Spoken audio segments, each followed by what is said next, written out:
Hello everyone, in this lesson we are going to discuss about type inference in Golang.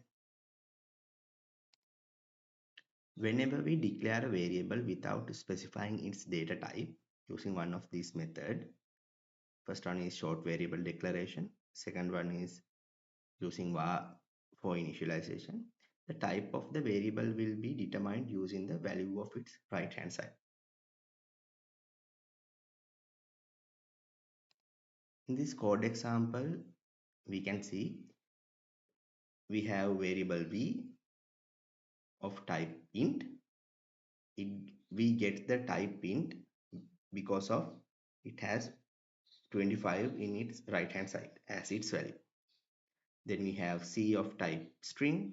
Then we have G of type complex 128. This is how the type inference works in Golang. In this code example, you may notice some new syntax. This percentage mark T here, it retrieves the type of the variable at the runtime. Not anything fancy.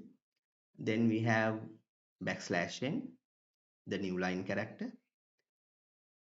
It will move the cursor to next line once it prints the out